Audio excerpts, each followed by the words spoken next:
Fleet Admiral Mi Young stood on the bridge of her flagship, watching the biggest movement of people in human history. The view screen showed thousands of ships stretching as far as the eye could see. Small personal shuttles flew next to massive colony vessels that could carry entire cities. The sight was both beautiful and heartbreaking. At the same time, her command center was buzzing with activity. Officers sat at their stations coordinating the evacuation of 300 human worlds. The logistics were incredible. Every ship had to be tracked, every person had to be accounted for, every piece of equipment had to be cataloged and loaded. The galaxy was kicking humans out, but humans were not going to leave empty-handed. The communication officer turned to face her. Admiral, we are getting reports from all sectors. The evacuation is proceeding on schedule, but there are problems. Some of the alien governments are not letting our people take their belongings. They say it belongs to the planets. Now Mi Young felt anger rise in her chest, but she kept her voice calm. What kind of belongings? She asked. Personal items, mostly Sir family photographs. Tools they brought from Earth, plants from their gardens. Some aliens are saying that anything that grew in their soil belongs to them now. The Admiral closed her eyes for a moment and took a deep breath. She had expected this. The Council had given humanity 60 days to leave, but they had not made it easy. Local governments were making up new rules every day designed to make the humans leave faster and with less. Tell our people to take what they can carry, she said, but do not fight over material things. We will need our strength for what comes next. On the agricultural world of New Jeju, Farmer Young Ho looked up at the transport ships coming down from orbit like metal rain. His family had been working this land for 4 generations. His great-grandfather had turned the barren soil into fertile farmland that could feed 3-star systems. Now they had to leave it all behind. His daughter, Min Young, was only 12 years old, but she understood what was happening. She had been born on this world and had never seen Earth. The alien children she played with at school were not allowed to say goodbye to her. Their parents had forbidden it, as if being human was some kind of disease that could spread. Young Ho knelt down and filled a small bag with soil from his fields. He had been saving seeds from his crops for years, keeping the genetic diversity that made his plants so strong. His wife packed the seed collection carefully in special containers that would keep them safe during the long journey to wherever they were going. The transport pilot was a young woman named Lieutenant Hey. She had been making trips back and forth to the orbital ships for 3 days straight. Her eyes were red from lack of sleep, but she smiled at the farming families as they climbed aboard her ship. Do not worry, she told them. We will find new soil. We will grow new crops. Humans have always been good at making things grow. Meanwhile, on the mining world of New Gwangju, the situation was more tense. The alien mining companies wanted the human workers to leave immediately, but they also wanted to keep all the mining equipment and the refinery systems that the humans had built. The local government was backing the companies, saying that anything built on their world belonged to them. Foreman Dong Su had worked in the mines for 20 years. He knew every tunnel, every machine, every safety system. His crew was the best in the galaxy, and they had just broken the production record for rare Earth extraction, but now they were being told to leave with only the clothes on their backs. The mining equipment is ours, he argued with the alien administrator. We brought it here, we built it, we maintained it. The administrator was a tall, thin creature with gray skin and too many arms. Its voice sounded like metal scraping against stone. That is not correct. The equipment was built using materials extracted from our world. Therefore, it belongs to Yostong Su. Wanted to fight. He wanted to show these aliens what human anger looked like. But he remembered the Admiral's orders. Take what you can carry. Do not fight over material things. Instead, he smiled and nodded. Of course, he said, you are absolutely right. The equipment belongs to you. What the aliens did not know was that the equipment had been designed by humans for humans. Every machine had hidden programming that would make it useless without human technicians. The refinery systems had built-in safeguards that would shut them down if they were not properly maintained.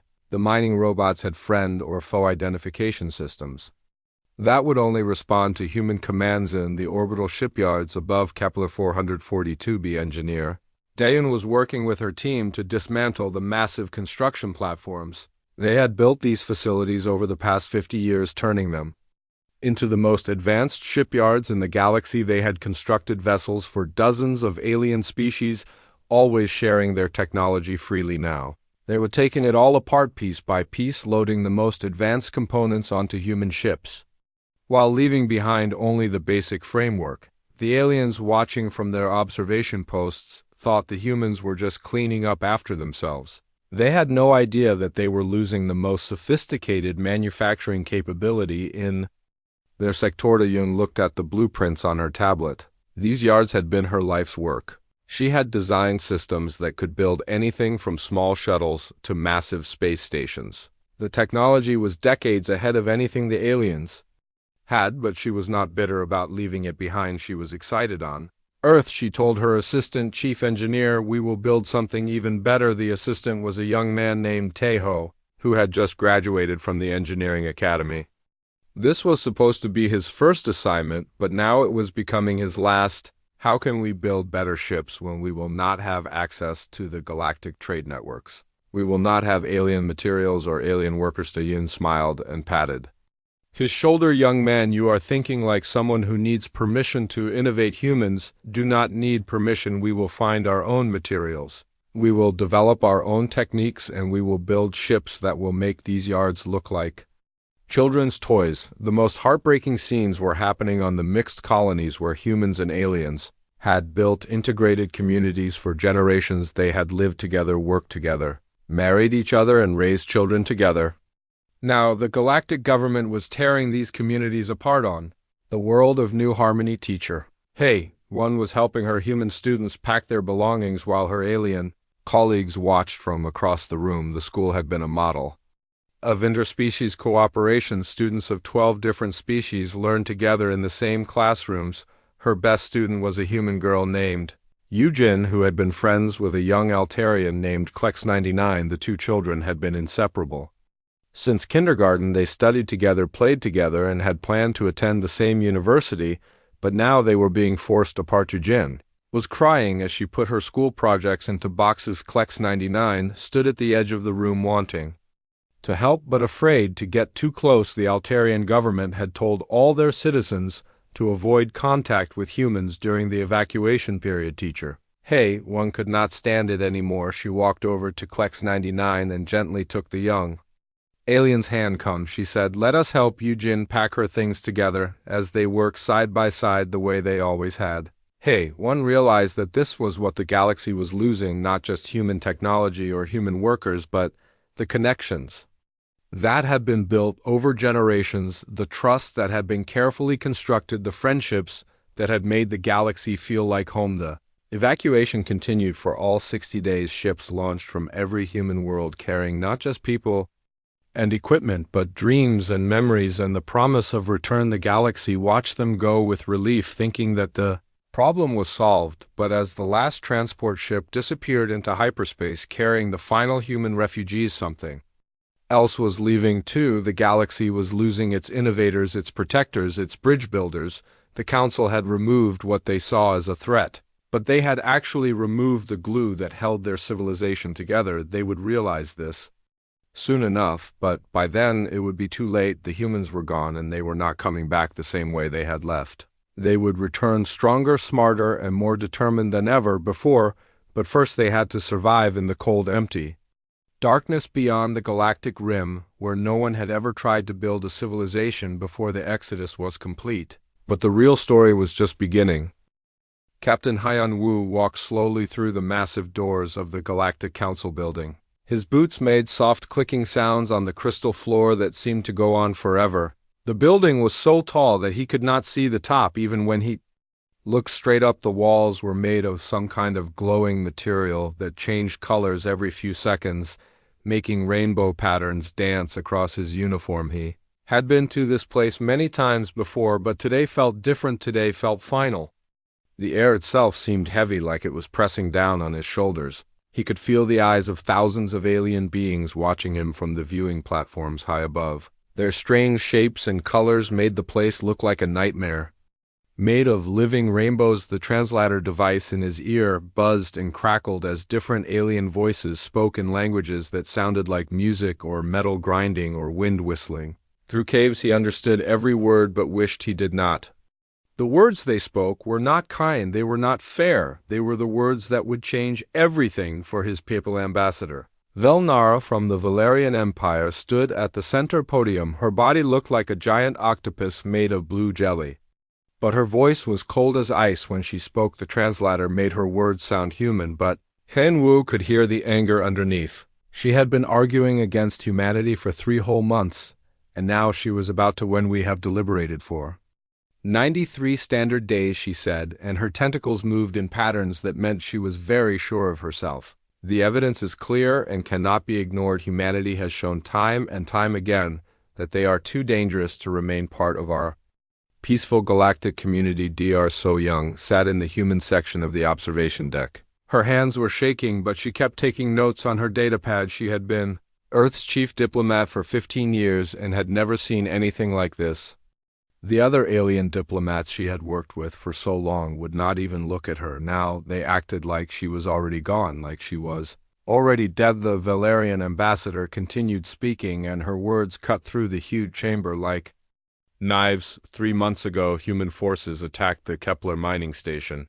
The raiders who were stealing from the miners were defeated, but the humans did not follow proper procedure. They did not wait for council approval. They did not file the correct forms. They simply acted. Wu wanted to scream. He wanted to tell them that people were dying, that children were being taken by the raiders, that every minute they waited for paperwork meant more innocent lives lost, but he stayed quiet. He had learned that the council did not care about such things. They cared about rules and procedures and forms filled out in triplicate. The attack was swift and brutal, the ambassador said, and now her tentacles were turning a darker shade of blue, which meant she was getting excited. 17 raider ships were destroyed in less than 6 minutes. The humans showed no mercy. They asked for no surrender. They simply eliminated the threat. This is not the behavior of a civilized species. Ambassador Taemin stood up from his seat in the human delegation area. He was a tall man with gray hair and kind eyes, but today he looked very tired.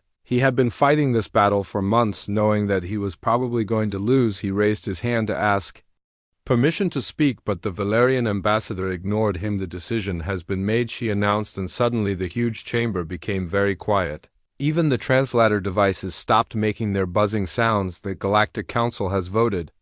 Humanity is hereby expelled from all galactic territories and stripped of all diplomatic privileges. You have 60 standard days to remove all human presence from council space. The silence that followed was the loudest thing Hyung-woo had ever heard. It was like the whole galaxy had stopped breathing. 10,000 alien beings in the viewing areas said nothing.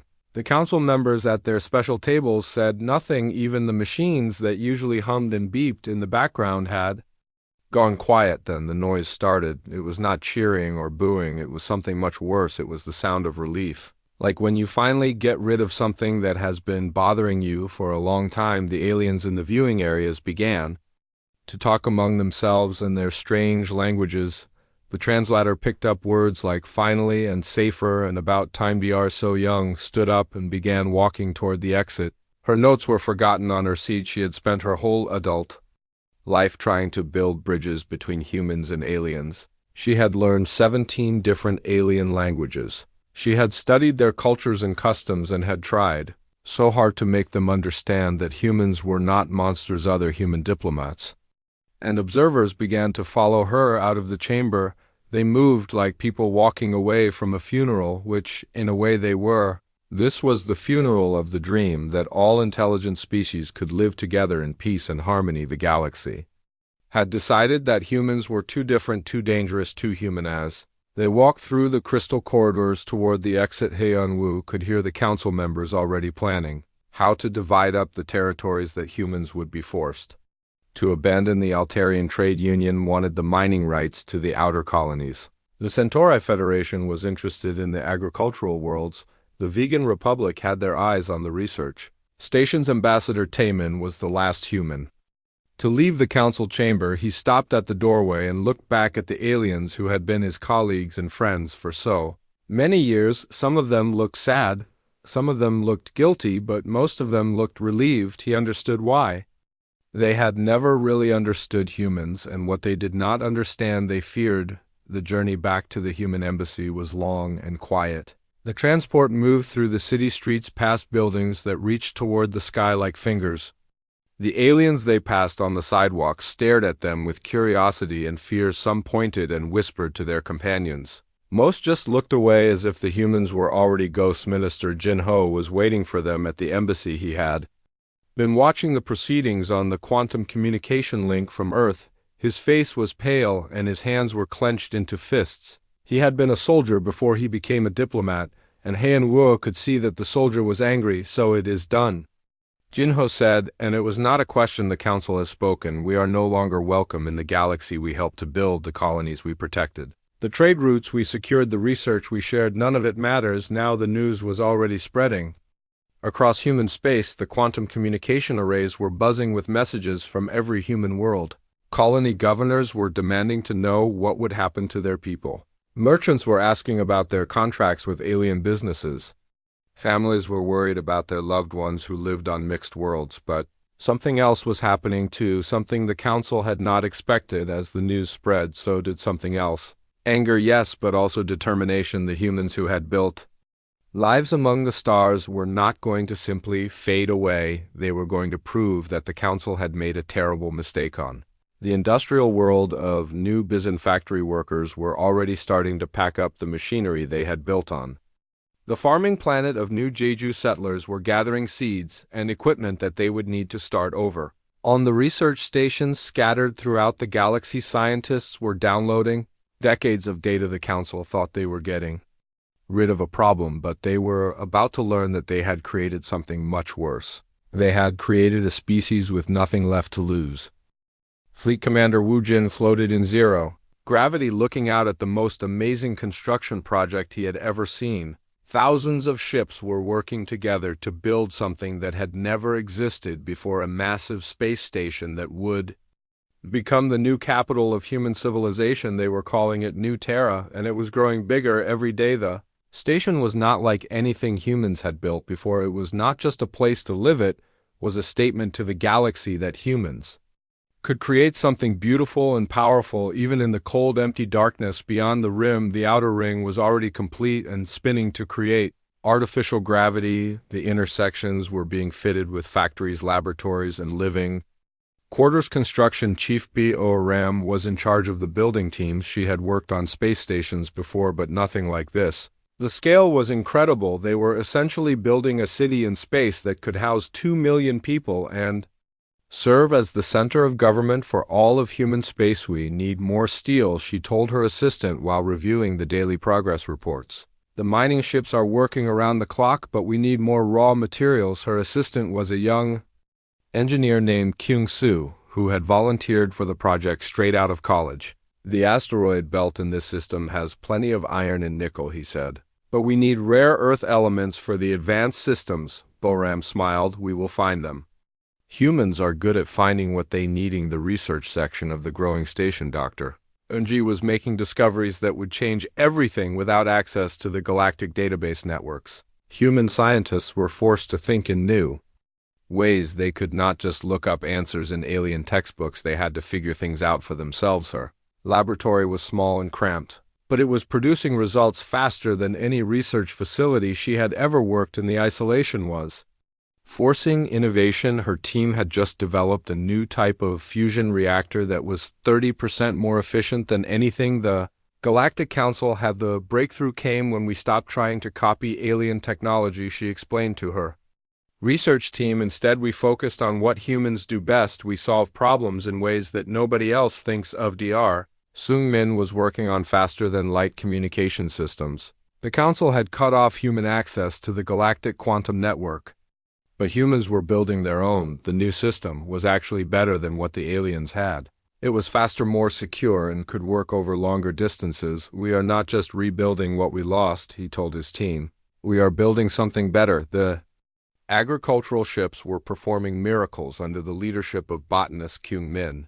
These were not just farms floating in space. They were complete ecosystems that could produce food and oxygen and even weather. The first harvest had been so successful that they were producing surplus food. The secret was genetic diversity. Kyung Min explained to the Agricultural Council. Every farmer who left the colony worlds brought seeds from their crops. Now we have varieties that were developed On dozens of different worlds, we can breed plants that can grow anywhere. The floating gardens were becoming tourist attractions. Workers from the construction projects would visit during their off hours just to walk through the crop fields and breathe air that smelled like growing things. Children who had been born on the ships had never seen so many plants in one place, but the real miracle was happening in the military sector. General Jeho was building a defense force that could protect human space with a fraction of the resources that the Galactic Council used. He was not just training soldiers, he was creating a new kind of warfare. Human military doctrine was different from alien approaches. The Council species fought wars by throwing massive fleets at each other until one side gave up. Humans fought wars by being smarter, faster, and more creative. They used small ships in coordinated attacks. They struck where the enemy was weak and avoided where the enemy was strong. The first test came when pirates attacked a human convoy. The raiders were expecting easy targets, refugee ships with minimal defenses. Instead, they found themselves facing tactical genius. Captain Hydrogen commanded a single destroyer against 6 pirate vessels using hit-and-run tactics and superior coordination.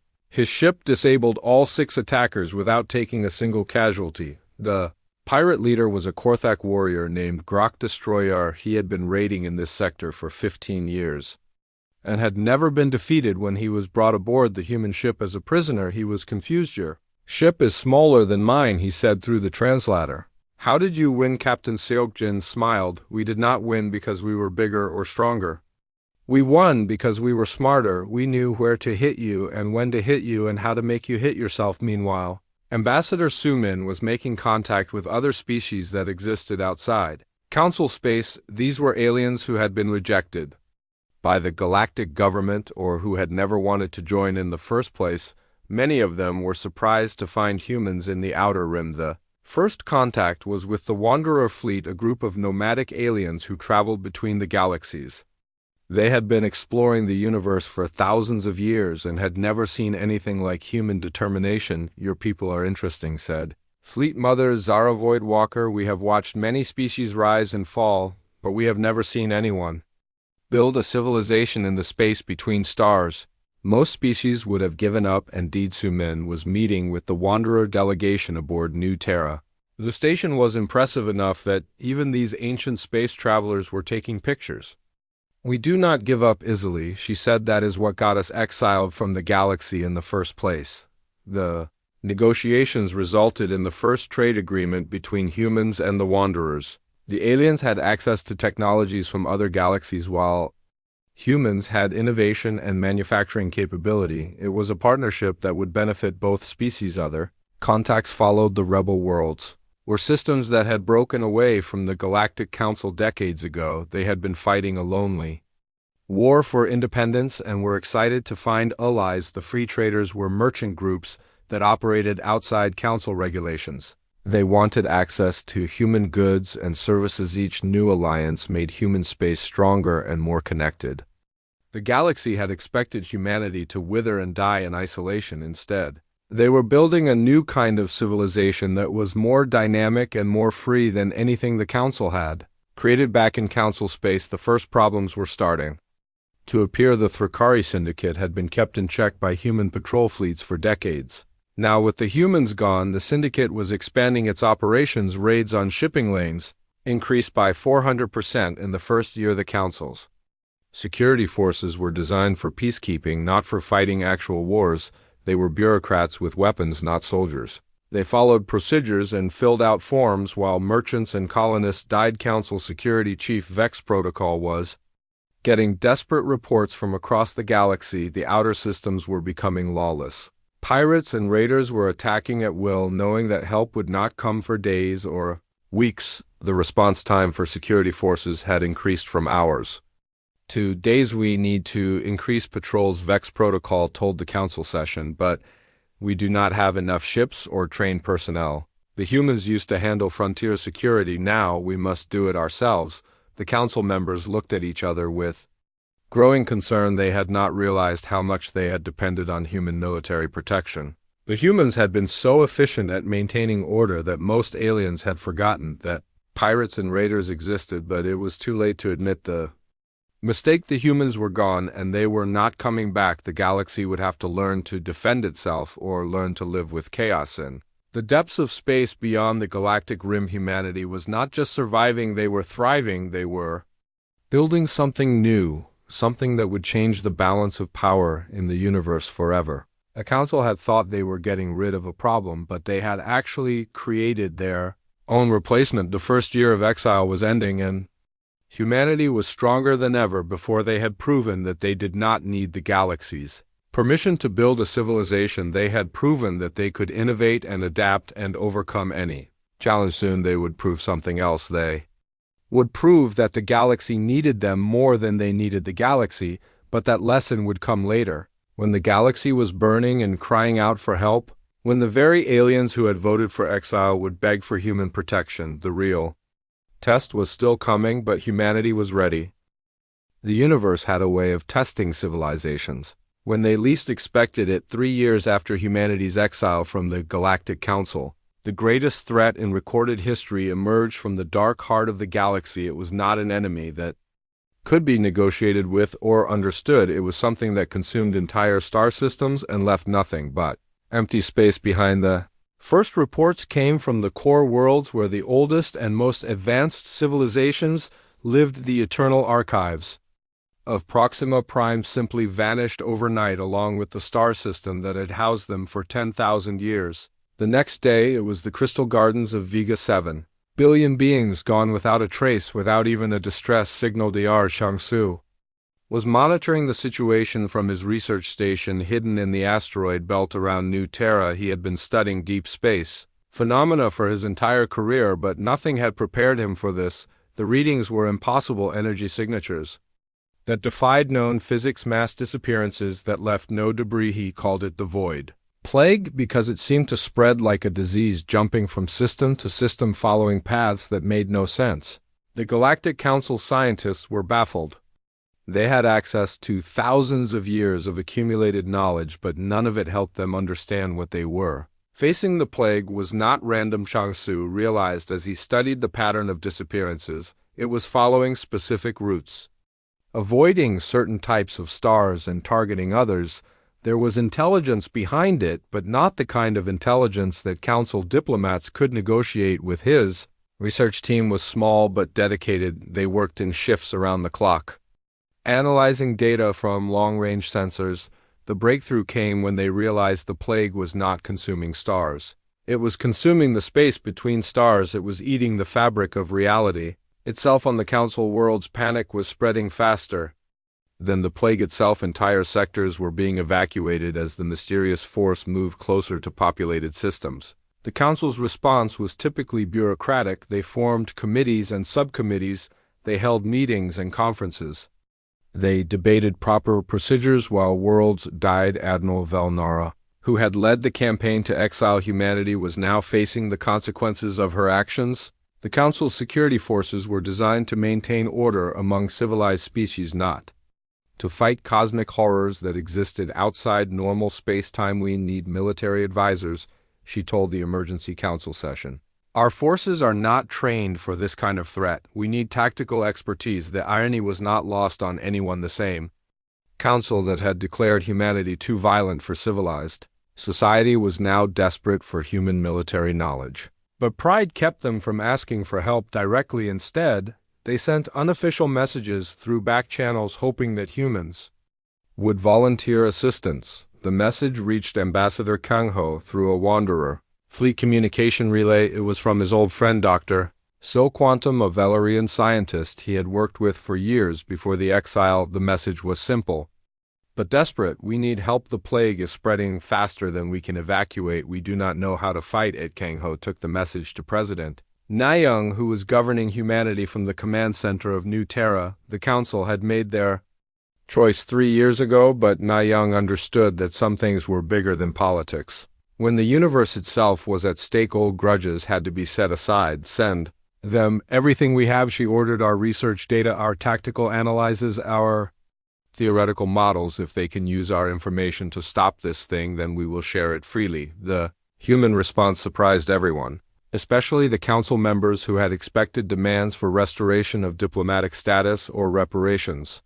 For the exile, instead, the data packet contained detailed scientific analysis of the plague's behavior, pattern recognition software that could predict its next targets, and most importantly, theoretical countermeasures. Dr. Changshu's research had revealed the plague's weakness. It was not truly consuming matter, but rather converting it into a different form of energy. The process could be reversed, but only if the affected area was flooded with a specific type of quantum radiation that existed only in the space between galaxies. The solution required a level of coordination that the Council had never achieved before. Ships from dozens of species would have to work together in perfect synchronization. Each vessel would need to generate precise quantum frequencies while maintaining exact positioning. Relative to the plague's advance, Captain Dongmin was chosen to lead the first human fleet back into Council space in 3 years. His ships carried not weapons but specialized equipment designed to generate the quantum frequencies needed to stop the plague. The fleet's arrival at the plague-stricken system of Andromedis 7 was broadcast across the galaxy. This sight of human ships working alongside alien vessels was something that had not been seen since the exile. Human doctors and scientists beamed aboard alien ships to share their knowledge, while alien engineers worked to modify their ships' systems to match human specifications. The first test was both terrifying and beautiful. The plague had already consumed half of the Andromeda system, turning 3 planets into empty void. The combined fleet moved into formation around the advancing edge of the darkness and began generating the quantum frequencies that Changshu's research had identified. For 6 hours, nothing happened. The plague continued its advance, seemingly unaffected by the fleet's efforts. Then, slowly, almost imperceptibly, the darkness began to retreat. Matter began to reform in the empty space. Stars flickered back into existence. Planets materialized from quantum foam. The cheer that went up from the combined fleet was heard across the galaxy. For the first time in 3 years, humans and aliens were working together as partners rather than as rulers and subjects. The plague could be stopped, but only through the kind of cooperation that humanity had always championed. General He coordinated the larger campaign to push the plague back to its source in the galactic core. Her strategy combined the best of human tactical thinking with alien technological advantages. Each species contributed what they did best, while human commanders provided the overall coordination. The Altarians were masters of energy manipulation, so they were assigned to the quantum generation teams. The Centaurians had the fastest ships, so they became the reconnaissance force.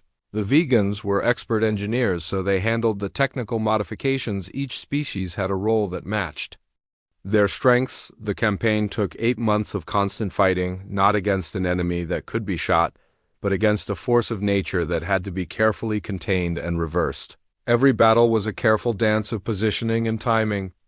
One mistake could result in an entire fleet being consumed by the void, but slowly, steadily, the plague was pushed back system by system. The galaxy was reclaimed from the darkness. The final battle took place at the galactic core, where the plague had first emerged. The combined fleet surrounded the source and began the most complex quantum manipulation in galactic history. When it was over, the galaxy was forever changed. The plague was gone, but its effects would be felt for generations. Entire civilizations had been lost along with their knowledge and culture. But something else had been gained. The galaxy had learned that cooperation was not just preferable. It was necessary for survival. The council members who had voted for humanity's exile 3 years earlier now faced the reality of what they had almost lost. The plague had required human innovation, human leadership, and human tactical genius to defeat.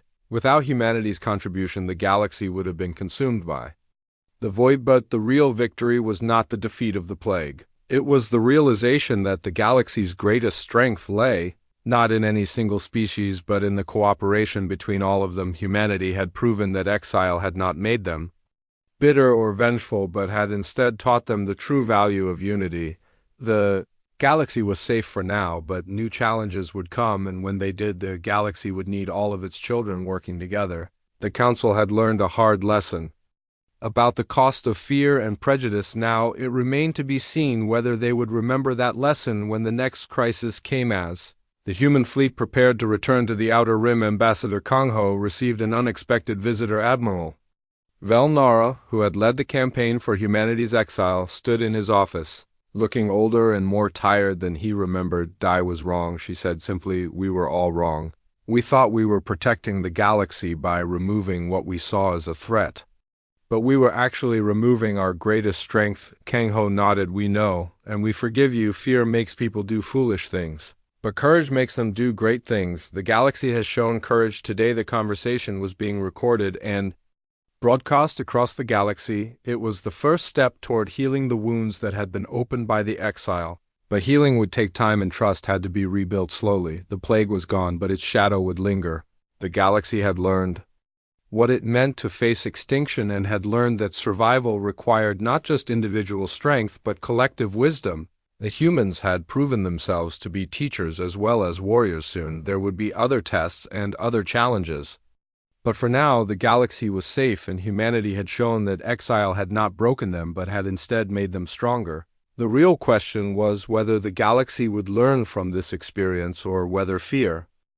The galaxy had barely recovered from the Void Plague when the next crisis struck, and this time it was entirely of their own making. The hegemony.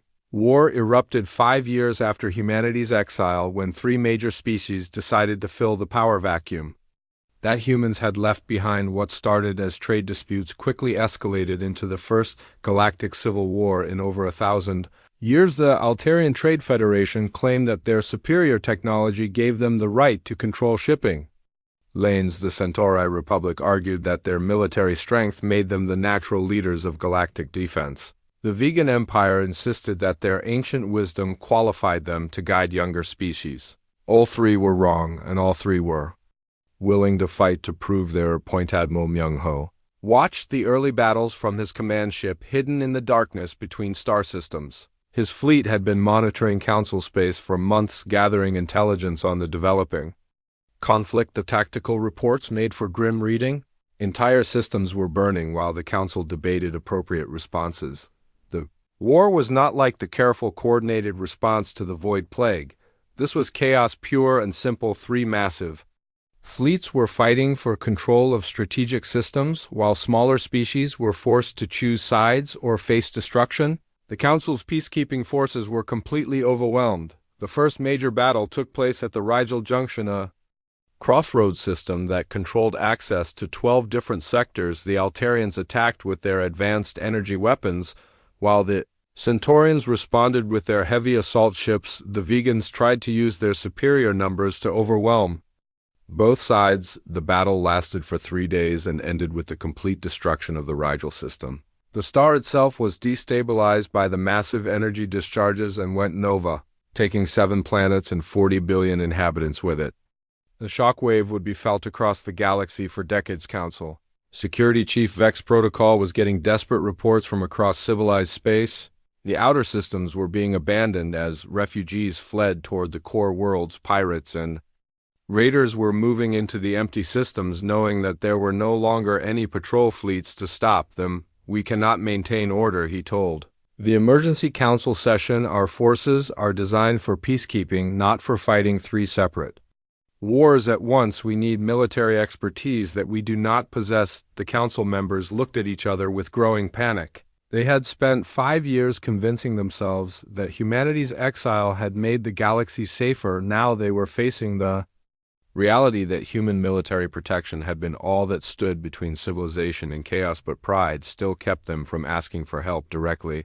The same species that had voted for exile now found themselves unable to admit that they had made a mistake. Instead, they hoped that the problem would solve itself or that some other solution would emerge. The turning point came when Captain Yu-Jin found herself defending a refugee convoy against an entire hegemony battle group. Her ship, the destroyer Sol, was escorting civilian vessels carrying survivors from the Rigel disaster when they were intercepted by 12 Altarian cruisers.